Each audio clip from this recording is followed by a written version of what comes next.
Hey everyone, this episode is sponsored by League.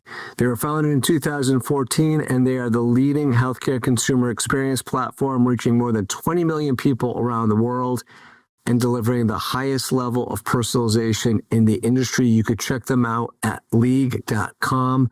They are working with health plans, self-insured employers, and providers to personalize and transform the consumer experience in healthcare for everyone. I truly believe they are one of the bright spots in our industry that we should be cloning.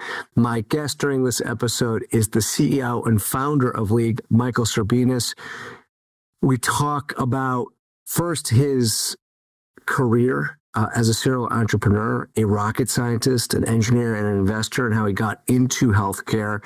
And then we get into how those influences helped create the platform that is now sitting and fueling Highmark's Living Health strategy. And we'll get into a lot about Highmark Health in Pittsburgh, Pennsylvania, and the great experience they're providing their members through this white label platform.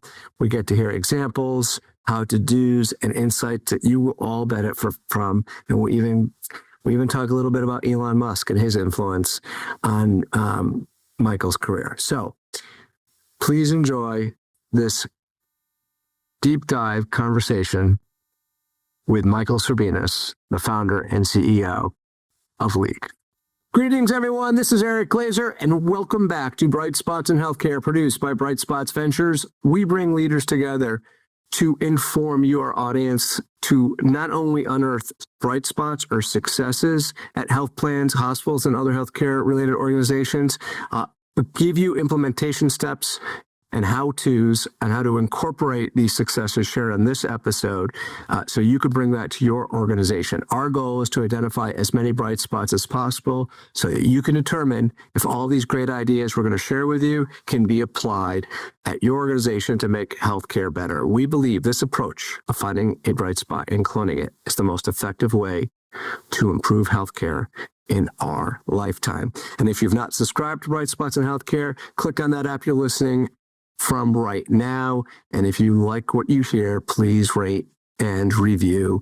This allows more of your peers to access the show, access the expertise from all the leaders that we put on the show, like Mike, who you're about to meet right now, and allows all of them to incorporate these ideas and make healthcare better for everyone. Our guest today is the CEO and founder of League, Mike Serbinis. Mike, thank you very much for taking the time to speak with us today and being on the show. I want to start, and then we're going to kind of ebb and flow throughout the conversation, but and we're going to, just for everyone listening, we're going to get into some of the history that Mike has. It's remarkable. We're going to talk a little bit of the history of League, but I want to start with just the evolution of digital healthcare and the role of health plans and providers in that evolution. And so, I believe it was a McKinsey study that came out last year, 2023, that showed that health plans that are implementing personalized digital platforms saw a dramatic increase, 30% to be exact, in their member satisfaction, in the 15% reduction in call center inquiries. They didn't get into total cost of care reduction, but you could do the correlation, folks. So these platforms, right, AI involved, personalization involved, navigation, convenience, all of that. I would love to have you start with sharing a story around how a health plan or an ACO has leveraged digital tools to solve a critical problem for their members and saw really good results. Well, first of all, it's great to be with you today, Eric. And I promise we won't talk too much about hockey or the Leafs, God forbid. I think as a customer, having lived in California or Canada, using a different health plan, from job to job, company to company, my experience was generally underwhelming, difficult to access, certainly navigate, find a service or program that I needed when I needed it and when I really needed it, which for the end customer can be very frustrating. We met along our journey at League, a health plan with a pretty expansive vision on what the future should look like for their business and their health plan members, for their end customers. And that was Highmark. And they had this model, this plan, which they called their living health strategy. And it was substantial as far as strategies go, and it was homegrown, and it was really all about empowering the end consumer with their health every day, leveraging data to create an experience that was personalized, giving them access and recommending to them the right next step for their health, and just making it easier to leverage their plan and leverage their benefits in a way that would not only reduce the cost of care, but drive better outcomes and certainly better satisfaction for the end user. We met them in October of 2021, and it was a introduction by Google, who said, you got to meet these guys. They've got a vision and a plan for what they want to do that is unlike many in the industry. They're advanced, and compared to what we know about your mission, League, about empowering people with their health every day, they are super aligned. We met them. It was a very quick and intense, dating process. And by December of that year, so like barely a couple months, we knew that we wanted to work together. First contracts got going in January, and essentially by May we had full contracts, and we had a first set of new experiences ready to go for them by the fall. So in health plan terms, or any large enterprise terms, like that is light speed.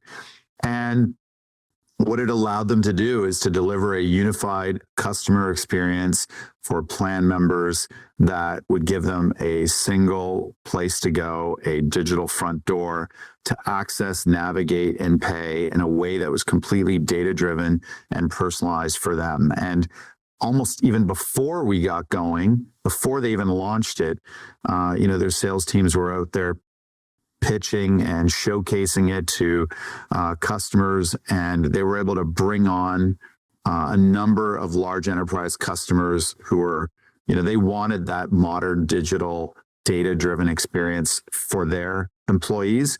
And so that was a huge attractor and brought them to Highmark. And once we launched, we saw Highmark also be able to eventually, and had to, of course, do this in a methodical way, shut down lots of legacy systems that really were just seeing very low to no utilization, and saw growing adoption of League, but overall just digital engagement went up significantly. And with that, satisfaction, and with that, the ability to navigate people to the right service, program, healthcare offering at the right time, which has over many different timescales, depending on the conditions we're talking about, has a real reduction impact on cost of care. So really powerful experience. Yeah, I love it. And I want to come back to it later on, because I want to dive into what that looks and feels like so our listeners can really get a sense of it. Incidentally, and I didn't plan this, but I got you teed me up very nicely.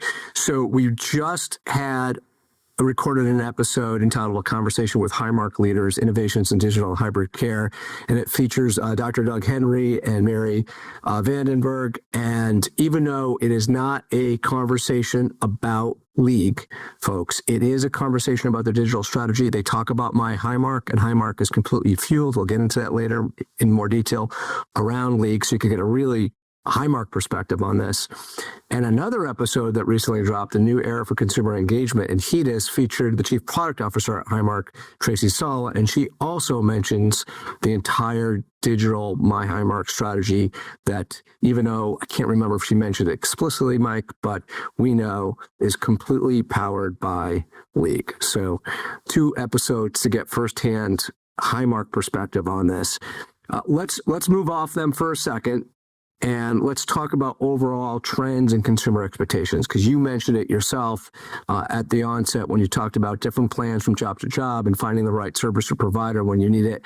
Exceptionally difficult, still is.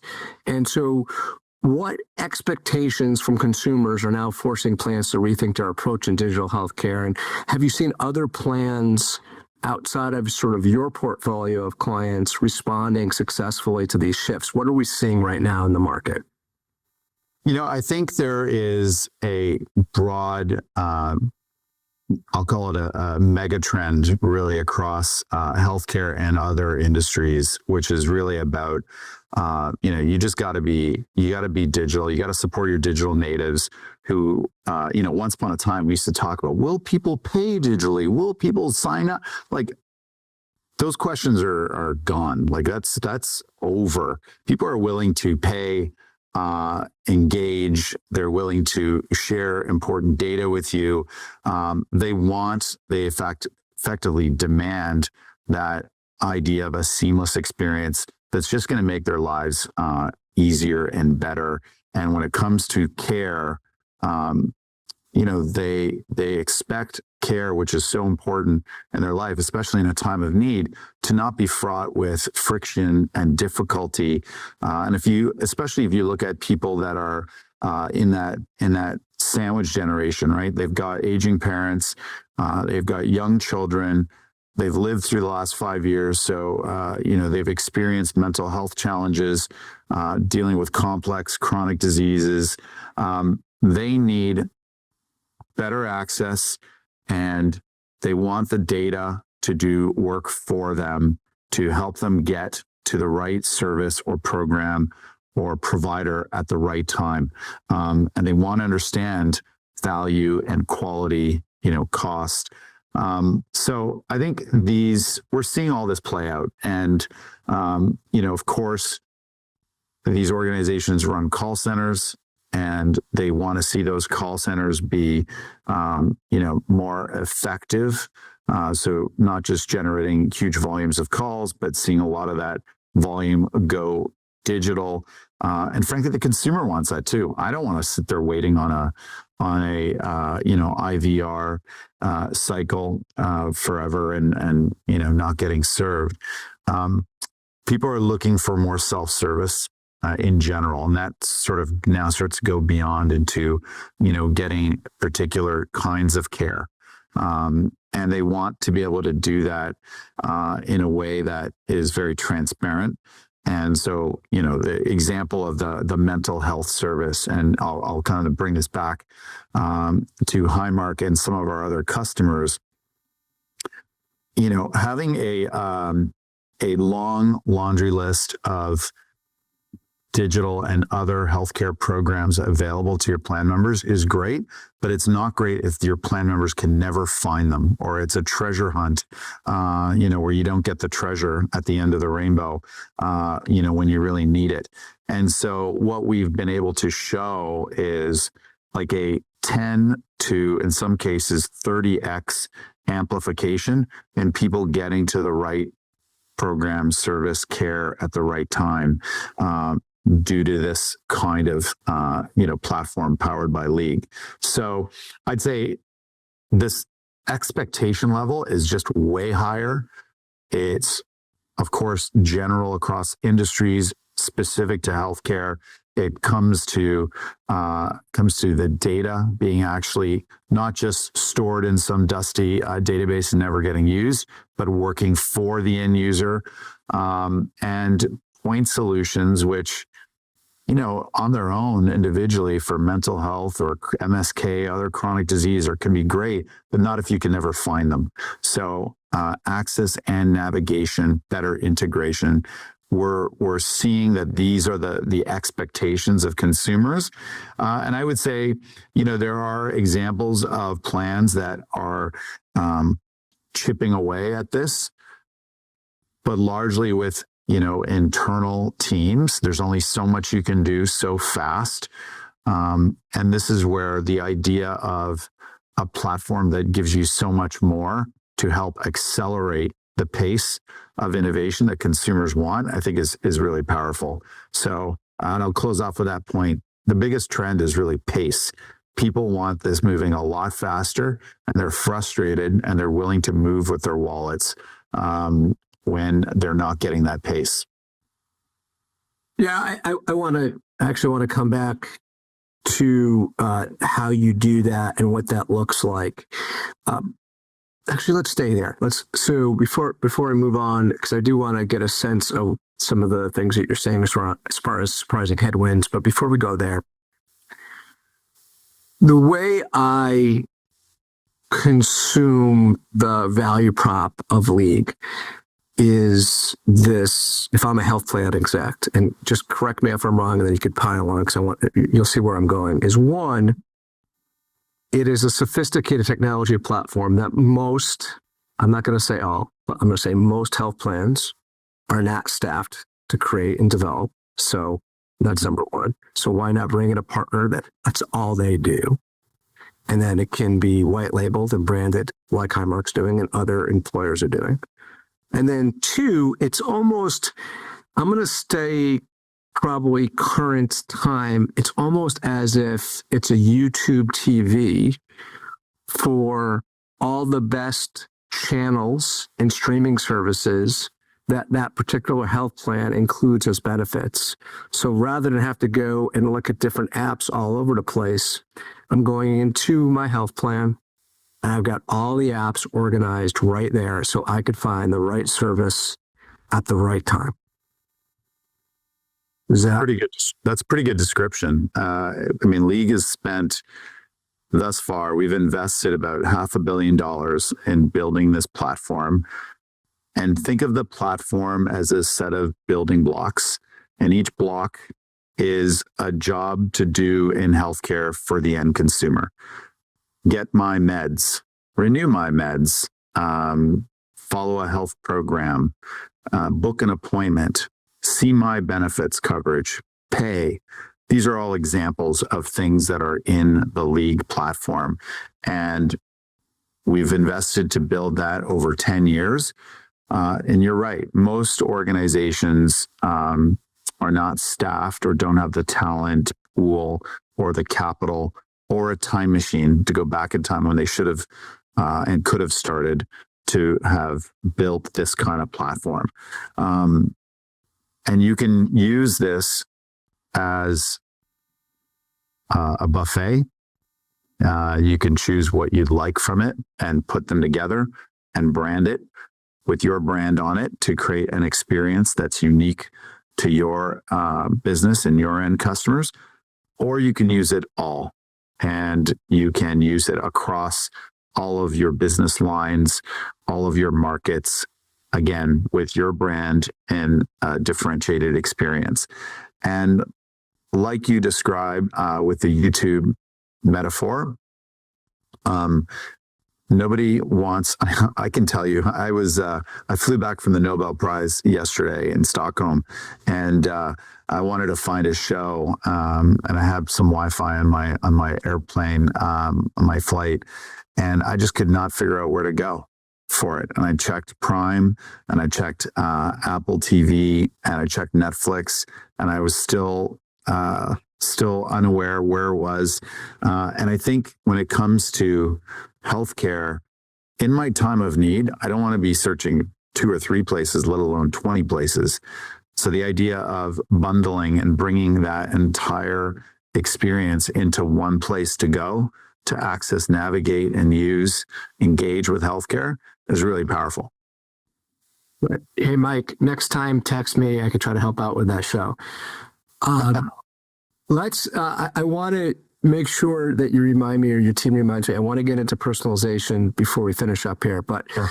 Now I want to shift over and talk about what are the most surprising insights and challenges that you've encountered that have led to breakthroughs for members. So, when you're talking and working with health plans or just socializing and collaborating, and they're maybe considering League, what are some of the moments that they're trying, the biggest challenges they have, and some of the breakthrough moments you're having in these conversations, like the aha moments, so that folks listening could be inspired, and maybe we could fast forward to their aha moments right now?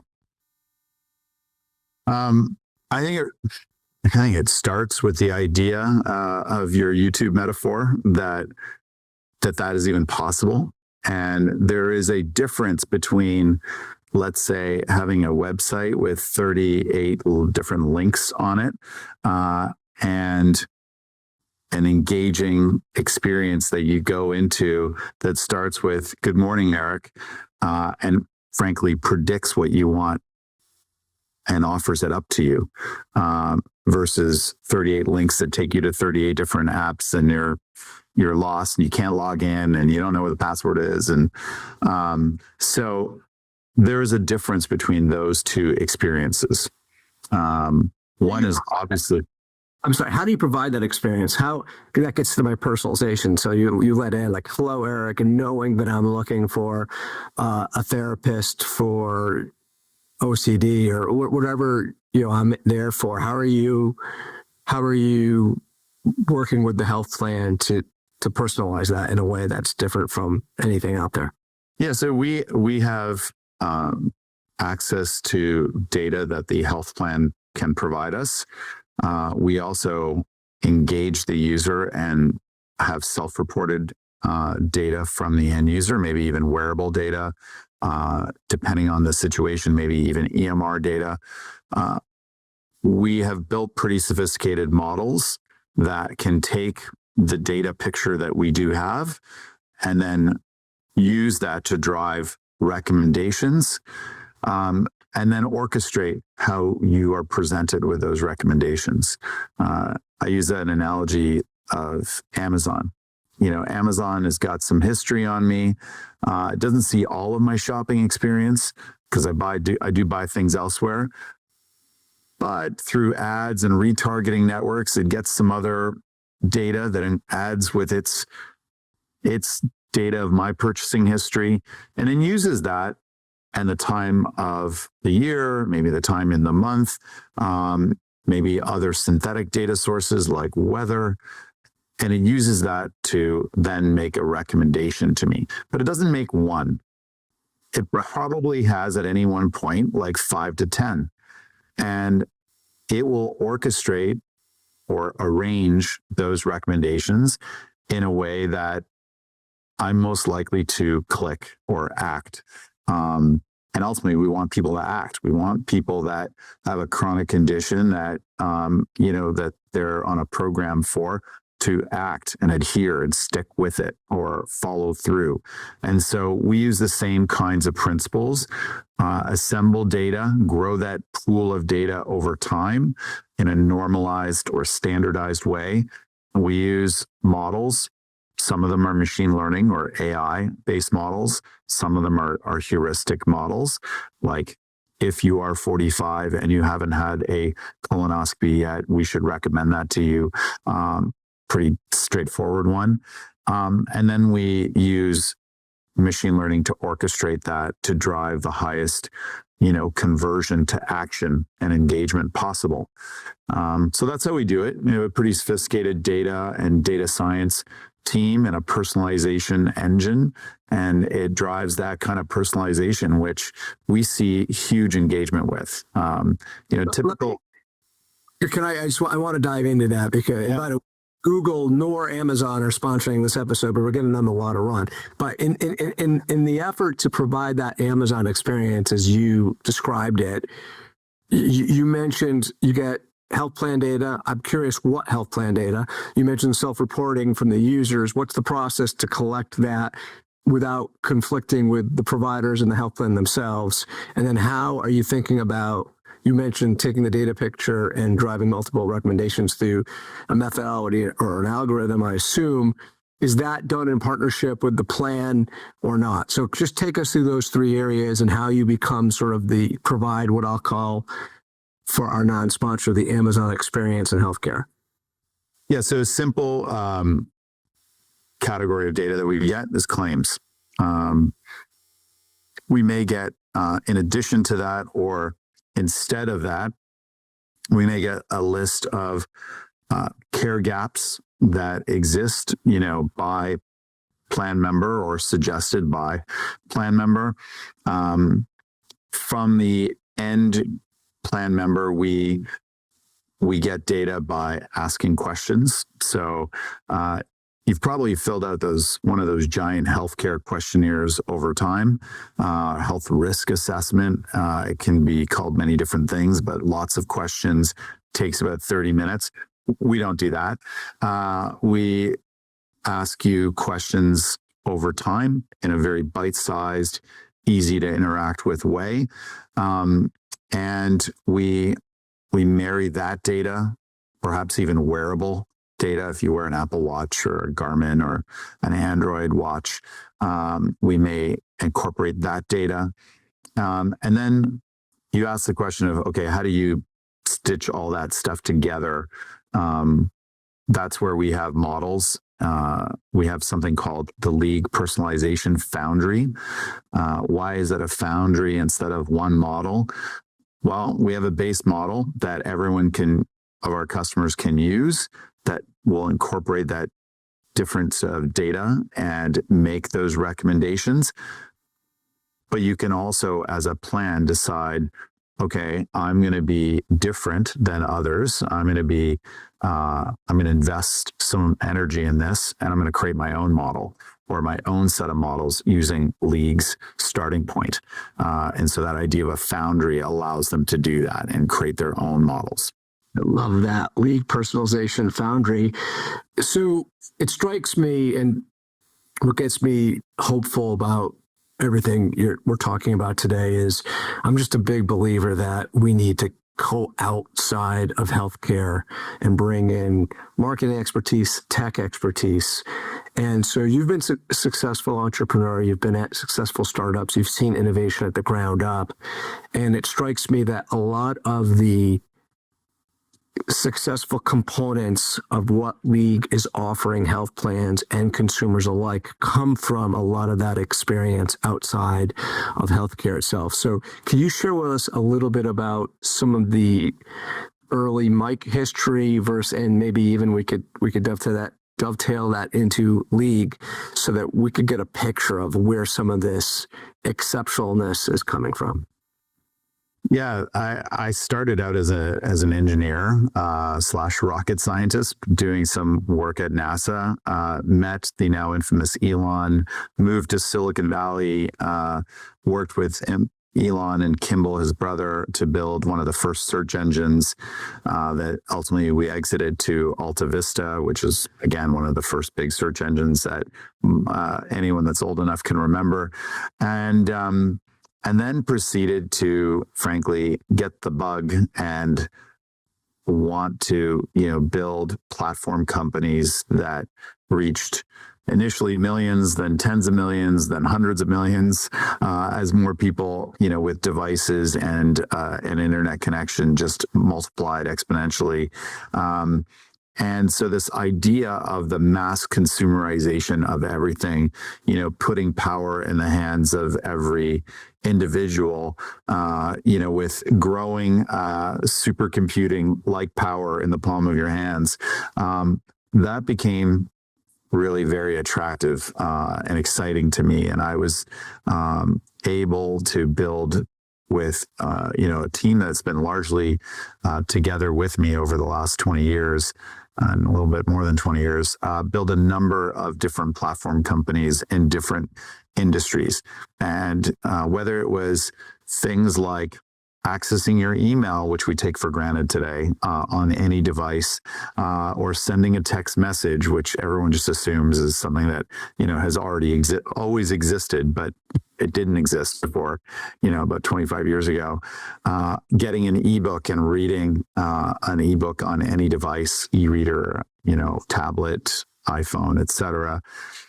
These are all examples of companies that I've built, things that people do all the time, things that when they became kind of digital and personalized and always on, accessibility grew, generally price came down, and generally far greater numbers of people were able to use these things, these services. And so my expectation was that this same kind of transformation would come to healthcare. And I knew nothing really about healthcare, except I was a customer of it in California and in Canada where I grew up.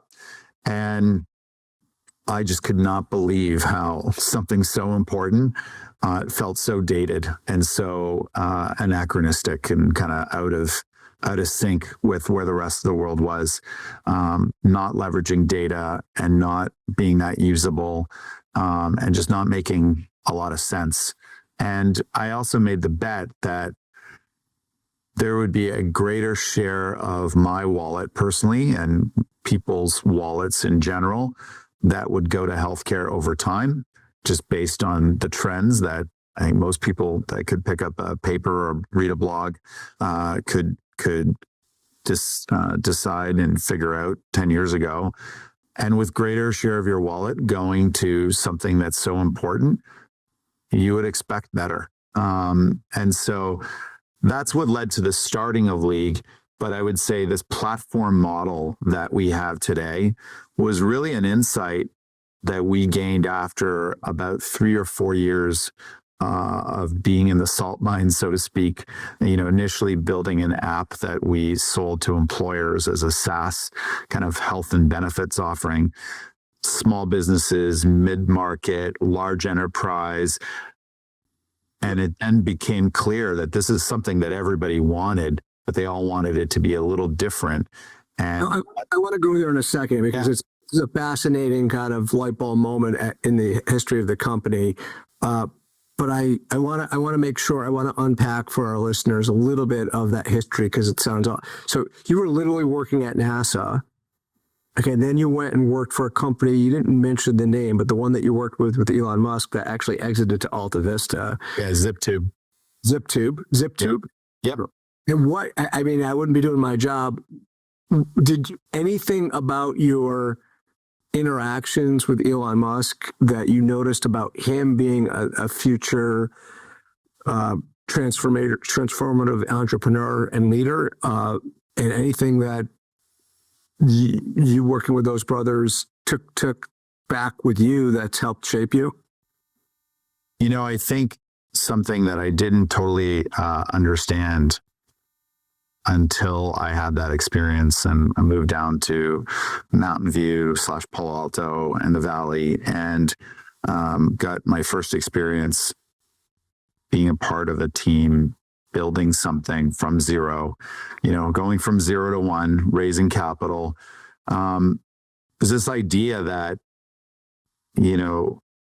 a vision plus a mission-driven team focused on only one thing could, in fact, create that future. Even though that future may not have been understandable or popular or even desired in the beginning by many, the sort of will of the entrepreneurial spirit and team could in fact, bring something to life. And sometimes it's in fact the will of the entrepreneur and the entrepreneurial team greater than any strategy or plan that can really make things happen. And bring things to reality. So I would say I first learned that working with Elon and Kimball and that group of people, a group of investors and so on. That was wild. So I love that vision plus a mission-driven team plus the focus on one thing. That's probably the hardest part that can create a new future. Yeah, and just the will to stick to it and make it happen. Stick to itness, the hard-headedness, the, against all odds, we're going to do it. Resilience, relentlessness, it's all those things. Love that. And so now we take that great entrepreneurial experience. Now you have a consumer-facing platform for employers. And then you had this moment where you transformed the product to solve even a bigger problem that you're trying to solve today. So tell us about that. Yeah, we, at the very beginning of League, honestly, we didn't really know where to start. I knew that I wanted to build something big and bigger than what I had done before, and frankly, something more important and lasting. We often use the term generational building a generational platform company in healthcare. That was the choice for no other reason than it's just what we wanted to do. And we started with small businesses, honestly, because we didn't know any better. And we just started selling to our friends, other small businesses, other mostly tech companies in the beginning. And we got some experience. We got the snowball, rolling downhill, so to speak, and picking up momentum, picking up scale. Small businesses led to mid-market, larger businesses, 10x the size, like from 10 to 100 or from 100 to 1,000 employees. And 1,000 employees led to 10,000 employees over the next, 12 to 24 months. And it was an insight that, despite growing scale and growing, our overall revenues and users we were impacting, there needed to be a better way. It felt like we were on top of a local hill, not the top of the mountain. The mountain was still in the distance. And along came a opportunity where someone asked the simple question of, hey, could we build an application for our customers that engages them as well as you're engaging these employees? Like 60 to 70% of people show up every month and engage with their healthcare experience instead of like 1%. Could we do that on top of your platform? And, we had thought that might have been a possibility, but here was the opportunity right in our lap. And it felt right. My board at the time debated whether this was a distraction or not. And ultimately it was this insight that really was the kind of the winning vote, and that we should go down this direction. And the insight is everyone I spoke to at the time in healthcare or in the employer segment of the market, insurance payer segment, provider segment, I think everyone could agree that the future of the healthcare experience was going to be more consumer centric. It was going to be more digital. It was going to be more data driven and personalized. Everyone could agree that, far off into the future, roughly what it was going to look like. Mike, when we're having these discussions with the board at this moment in time, could you timestamp that for a year? Yeah, it's December of 2019. Got it. Wow. So we are T minus 3 months from the world locking down. So it was a debate, and there were some that thought it was a distraction. We shouldn't pursue it because we were growing exponentially in the employer segment. And there were some that said, well, these guys are the entrepreneurs and the founders, we'll trust them. And there were some that said, this is clearly a good idea, we should do it. But the insight that was the kind of tipping over vote was everybody wants a version of the same thing in the future. This is likely not a product business or product opportunity. The real opportunity here is an infrastructure opportunity. Be the picks and shovels to enable everyone to accelerate their transformation of their end customer experience across all parts of healthcare. Be the leading healthcare customer experience platform. And there were some examples of that in other industries. So it helps that we knew of a company that has grown dramatically over the last decade, a company called Shopify. So not giving kudos here to Amazon, giving kudos to Shopify. Shopify had this vision of they just wanted to empower entrepreneurs, merchants, store owners. And the idea that you had to go and buy 20 different point solutions and stitch them together like payment processing, point of sale, database, website, and make it all work together yourself. If you're just like wanting to be, a skateboard company or snowboard company, it's crazy. Why not use a platform and then launch that store in like 30 minutes instead of 3 years? And we thought, light bulb, that could be us in a more complex way. It's a regulated industry. Stakes are higher, but that could be us in healthcare. And so we went for it. And within 30 days, things were starting to look strange in the market with more and more news of COVID. And within 90 days, the world had locked down, and HR leaders, benefits leaders at companies were not buying things like what League had to offer, to enable their employees to use their benefits. But we had this gigantic new infrastructure, platform opportunity, which was the beginning of a whole new growth cycle for us. Love it. Any unexpected outcomes so far or member feedback, let's say from the Highmark implementation, that stand out to you, that we could kind of highlight some unexpected stuff? I mean, I think we always expected that we were going to see far greater engagement, an order of magnitude, 10x the engagement level. We're seeing that. I think we expected to see improvements in, app ratings and customer satisfaction. We're seeing that. Specifically, having a amplification, whether it's 3x or 5x or 10x or more of getting people into the right program at the right time, a mental health program. Mental health program was always there, and it was always very effective. You couldn't get people into it. Seeing that kind of amplification at that kind of level across a long list of programs that are good for people and for driving outcomes for their health, I'd say that's been one upside surprise. I feel like right out of the gate, I mean, we hadn't even gone live yet, and seeing Highmark being able to not only, better engage people downstream and see better customer satisfaction and all of that, but be able to attract significant new business, signing up net new employers because of this modern experience that was just about to go live. I'd say that was a surprise. We have just innovated at a pace which in and of itself is a surprise. Most large enterprises. And is that based upon just you guys or the partnership with the plan? Like, how important is the plan, or are you just, your product team is just churning out new stuff?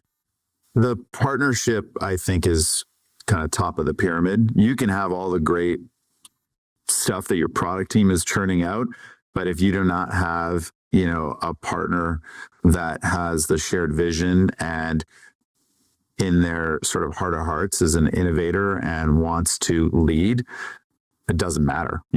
Stuff won't get used. It'll just be, it'll be kind of off to the side. So we've got a partner that has, I would say, from David, their CEO, Karen Hanlon, their COO, Tracy, who you mentioned earlier, as their Chief Customer Experience Officer. They are very focused on this digital transformation and customer experience transformation. They push us, which is great.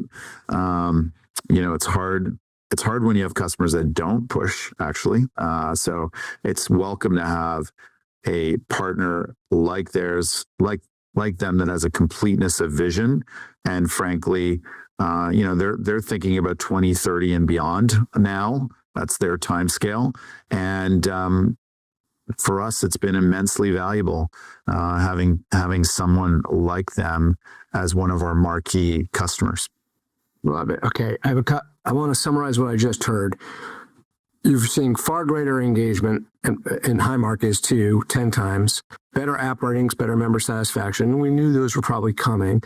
Amplification of certain clinical services like mental health. Attraction of new commercial ASO business. And that was happening before you launched the app. Just the promise of the app was driving a new business, if I heard that correctly.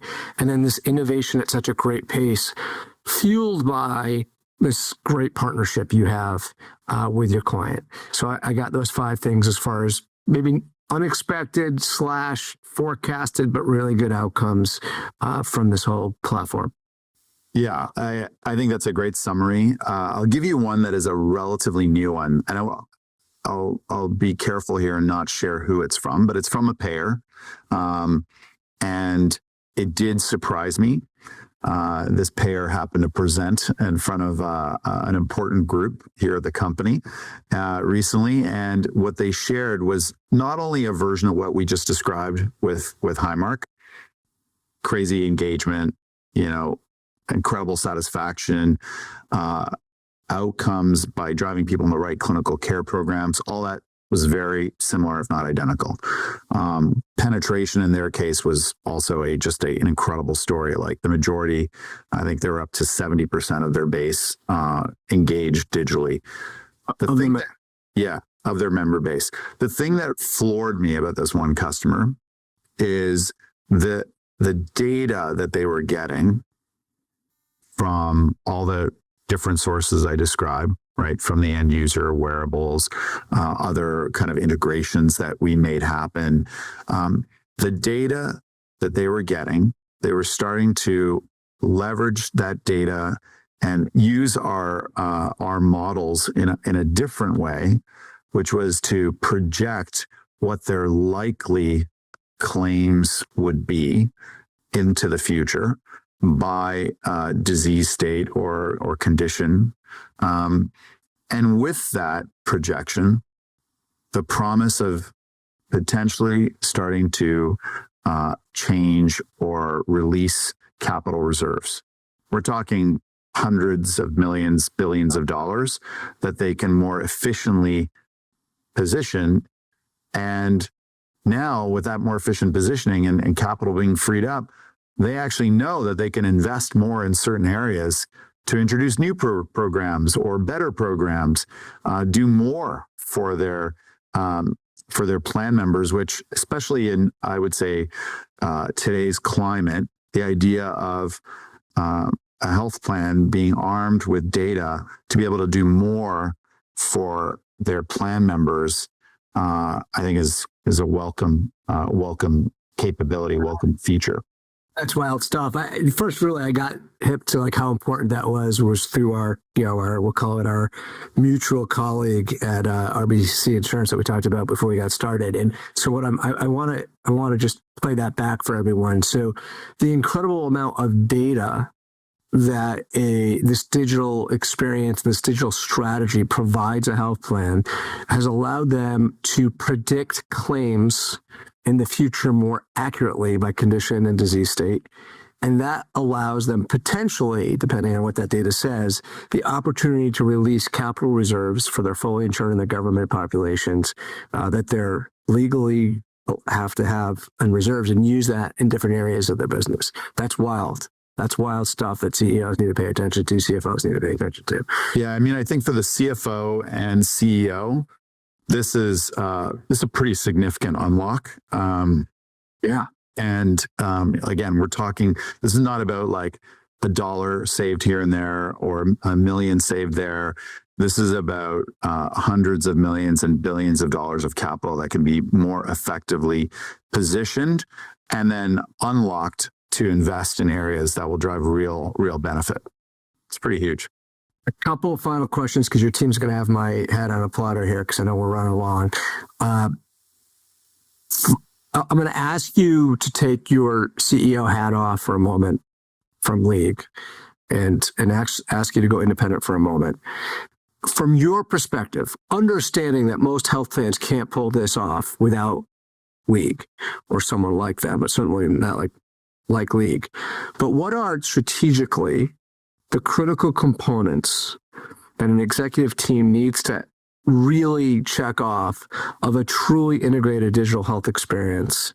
And if they want to start building towards a integrated, personalized digital experience, what are some of the key, maybe foundational components that have to be in place? If you could give me 3 to 5 pillars so everyone listening could be writing them down and then they'll figure out that they need to call you. But I think you need to start with, what's your end plan member, your consumer proposition, and what does a 5-star experience look like, or whatever star rating system you want to use. I think too often health plans think in terms of their broker network first, their employer, HR leader or sponsor second, and the end plan member or consumer third.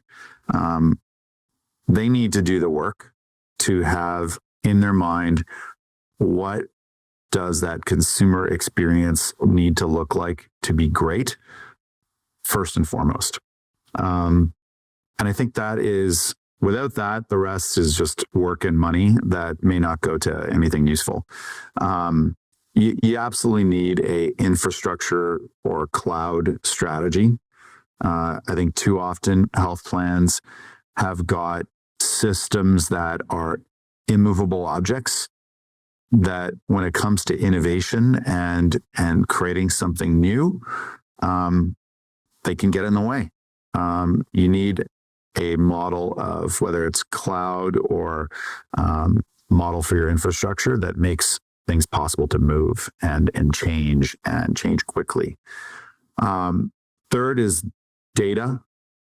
You need to have a data strategy, and it can be as simple as we're going to build a unified picture of every customer or end customer we have, and we're going to put it in the cloud, and we're going to use a standard model like FHIR, FHIR.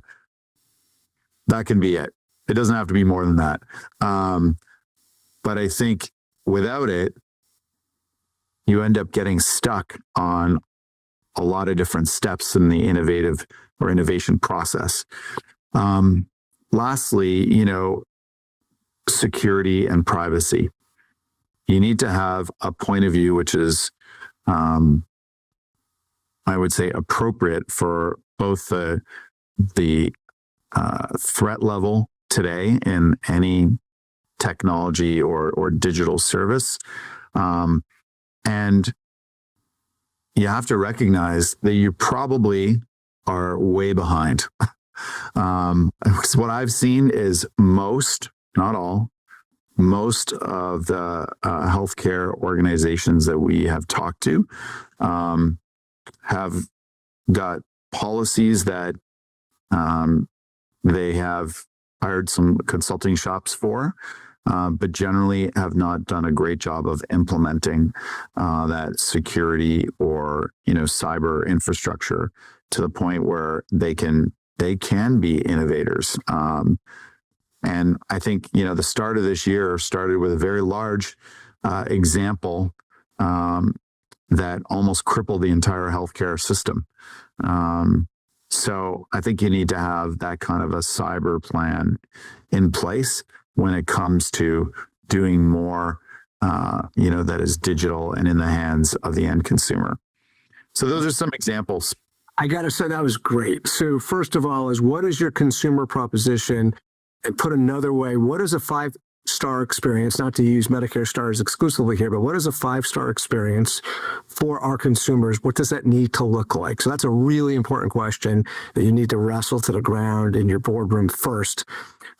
Then the infrastructure and cloud strategy to help deliver that. Are we willing to invest in a data strategy to support that? And then what do we need to do as we integrate the multiple touchpoint solutions around security and privacy to ensure that our lawyers and our board are very comfortable with that? So those 4 things is what I heard you say. And that's a great summary. And I'll add maybe just one last concept, which is, and I've heard this from a few leading plans that frankly have a pretty well-developed long-term view. And that is that, the future of health insurance is less about the insurance part and more about the health part. And the more that you understand that is kind of vital to all 4 of the other bullets that we just touched on, the better. If you are a health insurance company, which really is a health company first in the future, you'll have a different point of view about what 5-star means for the end consumer. You have a different point of view about what the cloud and infrastructure that you need is. You'll have a different point of view about data, and then ultimately about cyber and security. But I think that mindset is the mindset that the leaders in the category have today. Absolutely relate to that. You actually prompted a book recommendation I'm going to make to everyone. It's not a tech book, folks, and it's not a healthcare book. But when you think about less about insurance and more about the healthcare part, I would read the book or listen, like I did, to Unreasonable Hospitality. It's a great book about the remarkable power of giving people more than they expect. It focuses on a restaurant in New York City, but it's an awesome read. It will color your strategy and also help inform you as you think about your investment around a digital experience. Mike, really appreciate all this. By the way, you guys founded in 2014, so happy anniversary. Thank you. Bright Spots in Healthcare was founded in 2014, so we're twins. Happy anniversary to both of us. We should be drinking right now. We're not, if you're not watching. Where can people learn more about League, and how can they contact you or your team?